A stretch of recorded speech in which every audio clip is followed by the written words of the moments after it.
The Bible Treasury. Volume 1. Melchizedek. Original contributions. Bible Treasury, 2nd edition, Volume 1, November 1857. First edition, November, 1857 280, 1857 276. The Melchizedek priesthood, in its order being eternal, and in its actings millennial, is full of precious truth about Christ, from beginning to end. When that wondrous stranger met Abram, he met him as in the kingdom. He met him with the fruit of the vine which, as we know, is to be drunk in the kingdom. Luke 22 verse 18. He refreshed Abram with a feast after the warfare was accomplished, and gave him a blessing from the possessor of heaven and earth. His acts, therefore, were those of one who was standing in the kingdom, or in the days of millennial glory. But this was a feast upon a sacrifice.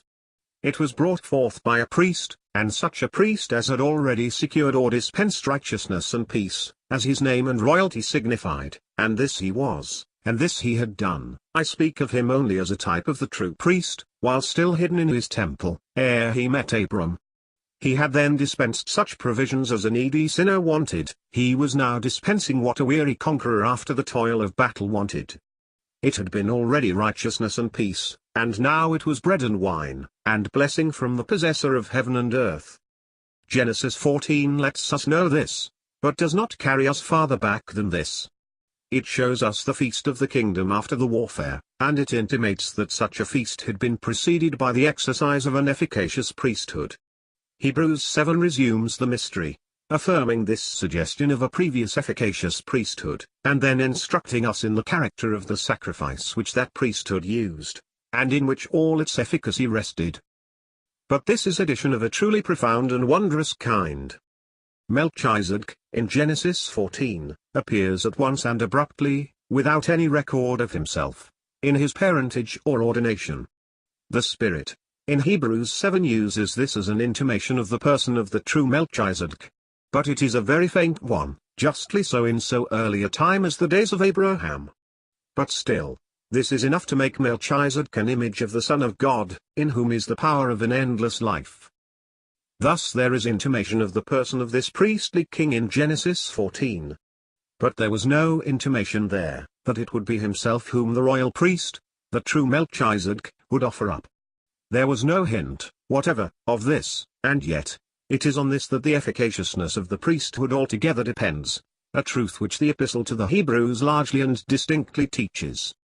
So that however refreshing the feast was to the weary warrior, and however blessed the dispensation of righteousness and peace is to a weary sinner, all this rests on the value of that sacrifice which the disposer of peace and of royal refreshings had to offer and did offer, and of which Genesis 14 gives us no hint, but which the Epistle fully and powerfully discloses.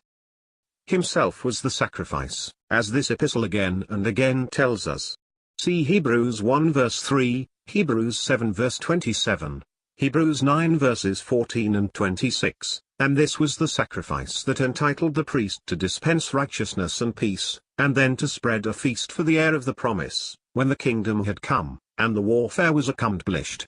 For this himself was the Son, the one who had the power of an endless life. Death, thereafter, found itself abolished, the moment it touched him. The captive was the spoiler. The gates of hell could not prevail. He that had the power of death was destroyed. Sin was put away when such an one met its demand. He, without spot, offered himself to God, through the eternal Spirit. How could it be, but that sin must be satisfied? The wages of sin was paid, that which was the sting of death was exhausted. The resurrection was the witness of all this.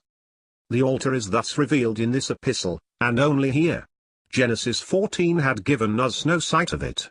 And this is the profoundest of the mysteries, and we might well expect to wait for New Testament days to have it thus set forth. The throne, the sanctuary, the altar, these we get in the combined visions, so to speak, of Genesis 14 and Hebrews 7. The feast of the kingdom depends on the efficacious services of the sanctuary or priesthood, and they depend on the value of the altar or sacrifice. It is this last point that is indeed the great sustaining truth. If the altar be not sufficient, all is gone, The sanctuary will confer no righteousness or peace, the kingdom no refreshing feast of bread and wine.